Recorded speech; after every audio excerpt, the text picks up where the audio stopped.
ഇന്നു നാം കേൾക്കുവാൻ പോകുന്ന തിരുവചനം മർക്കോസ് എഴുതിയ സുവിശേഷം 15-ാം അധ്യായം 1 മുതൽ 47 വരെയുള്ള വചനങ്ങൾ. മർക്കോസ് എഴുതിയ സുവിശേഷം 15-ാം അധ്യായം 1 മുതൽ 47 വരെയുള്ള വചനങ്ങൾ. ഉടനെ അതികാലത്തു തന്നെ മഹാപുരോഹിതന്മാരും മൂപ്പന്മാരും ശാസ്ത്രിമാരുമായി ന്യായാധിപ സംഘമൊക്കെയും കൂടി ആലോചിച്ചു യേശുവിനെ കെട്ടിക്കൊണ്ടുപോയി പീലാത്തോസിനെ ഏൽപ്പിച്ചു. പീലാത്തോസ് അവനോട്, നീ യഹൂദന്മാരുടെ രാജാവോ എന്ന് ചോദിച്ചതിന്, ഞാനാകുന്നു എന്നവൻ ഉത്തരം പറഞ്ഞു. മഹാപുരോഹിതന്മാർ അവനെ വളരെയധികം കുറ്റം ചുമത്തി. പീലാത്തോസ് പിന്നെയും അവനോട് ചോദിച്ചു, നീ ഒരു ഉത്തരവും പറയുന്നില്ലയോ? ഇതാ, അവർ നിന്നെ എന്തെല്ലാം കുറ്റം ചുമത്തുന്നു എന്ന് പറഞ്ഞു. യേശു പിന്നെയും ഉത്തരമൊന്നും പറയാത്തതിനാൽ പീലാത്തോസ് ആശ്ചര്യപ്പെട്ടു. അവൻ ഉത്സവം തോറും അവർ ചോദിക്കുന്ന ഒരു തടവുകാരനെ അവർക്ക് വിട്ടുകൊടുക്കുക പതിവായിരുന്നു. എന്നാൽ ഒരു കലഹത്തിൽ കൊല ചെയ്തവരായ കലഹക്കാരോടുകൂടെ തടവിലായിരുന്ന ബറബാസ് എന്നു പേരുള്ള ഒരുത്തനുണ്ടായിരുന്നു. പുരുഷാരം കയറി വന്ന് അവൻ പതിവ് പോലെ ചെയ്യണം എന്നപേക്ഷിച്ചു തുടങ്ങി. മഹാപുരോഹിതന്മാർ അസൂയ കൊണ്ടവനെ ഏൽപ്പിച്ചു എന്ന് പീലാത്തോസ് അറിഞ്ഞതുകൊണ്ട് അവരോട്, യഹൂദന്മാരുടെ രാജാവിനെ നിങ്ങൾക്ക് വിട്ടുതരണം എന്നിച്ഛിക്കുന്നുവോ എന്ന് ചോദിച്ചു. എന്നാൽ അവൻ ബറബാസിനെ വിട്ടുകൊടുക്കേണ്ടതിന് ചോദിപ്പാൻ മഹാപുരോഹിതന്മാർ പുരുഷാരത്തെ ഉത്സാഹിപ്പിച്ചു കൊണ്ടിരുന്നു. പീലാത്തോസ് പിന്നെയും അവരോട്, എന്നാൽ യഹൂദന്മാരുടെ രാജാവ് എന്ന് നിങ്ങൾ പറയുന്നവനെ ഞാൻ എന്തു ചെയ്യണം എന്ന് ചോദിച്ചു. അവനെ ക്രൂശിക്ക എന്ന് അവർ വീണ്ടും നിലവിളിച്ചു. പീലാത്തോസ് അവരോട്, അവൻ എന്തു ദോഷം ചെയ്തു എന്ന് ചോദിച്ചപ്പോൾ അവനെ ക്രൂശിക്ക എന്ന് അവർ അധികമായി നിലവിളിച്ചു. പീലാത്തോസ് പുരുഷാരത്തിന് തൃപ്തി വരുത്തുവാൻ ഇച്ഛിച്ചു. ബറബാസിനെ അവർക്ക് വിട്ടുകൊടുത്തു. യേശുവിനെ ചമ്മട്ടി കൊണ്ട് അടുപ്പിച്ചു ക്രൂശിപ്പാൻ ഏൽപ്പിച്ചു. പടയാളികൾ അവനെ ആസ്ഥാനമായ മണ്ഡപത്തിനകത്തു കൊണ്ടുപോയി പട്ടാളത്തെയെല്ലാം വിളിച്ചുകൂട്ടി. അവനെ രക്താംബരം ധരിപ്പിച്ചു. മുള്ളുകൊണ്ടൊരു കിരീടം മെടഞ്ഞ് അവനെ ചൂടിച്ചു. യഹൂദന്മാരുടെ രാജാവേ, ജയ ജയ എന്ന് പറഞ്ഞു വന്ദിച്ചു. വടികൊണ്ടവൻ്റെ തലയിലടിച്ചു. അവനെ തുപ്പി മുട്ടുകുത്തി അവനെ നമസ്കരിച്ചു.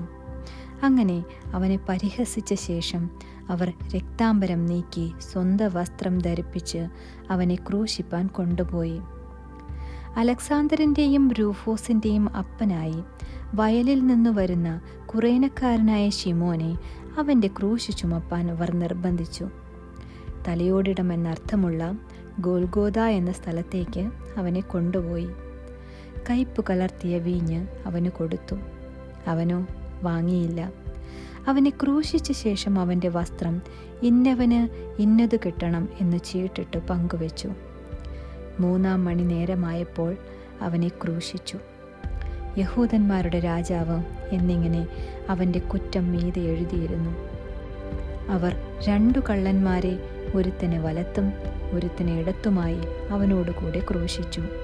അധർമ്മികളുടെ കൂട്ടത്തിൽ അവനെ എണ്ണി എന്നുള്ള തിരുവെഴുത്തു നിവൃത്തിയായി.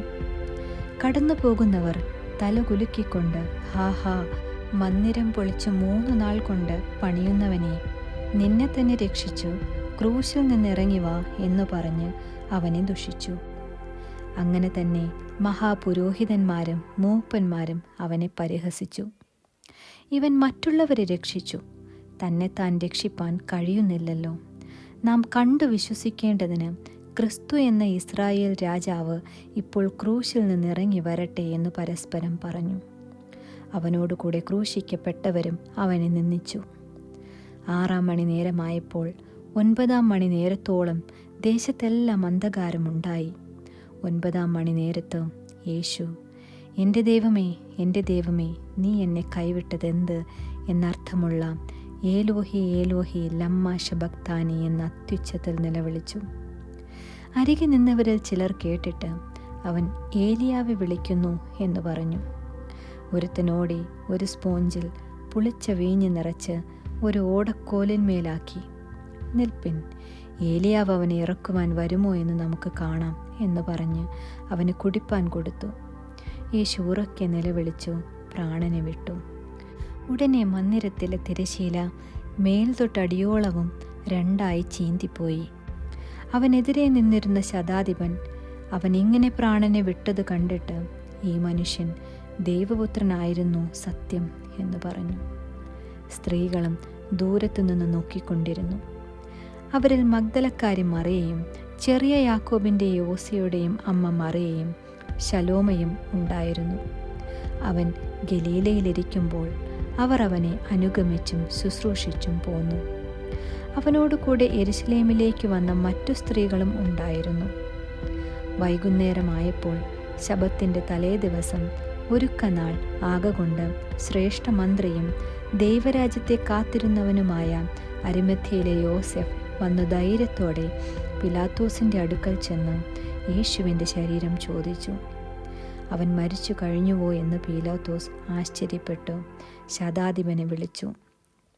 അവൻ മരിച്ചിട്ട് വളരെ നേരമായോ എന്ന് ശതാധിപനോട് വിവരം ചോദിച്ചറിഞ്ഞ് ഉടൻ യോസെഫിന് നൽകി.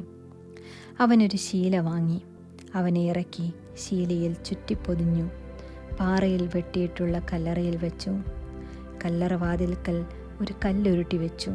അവനെ വെച്ച സ്ഥലം മഗ്ദലക്കാരി മറിയയും യോസയുടെ അമ്മ മറിയയും നോക്കിക്കണ്ടു.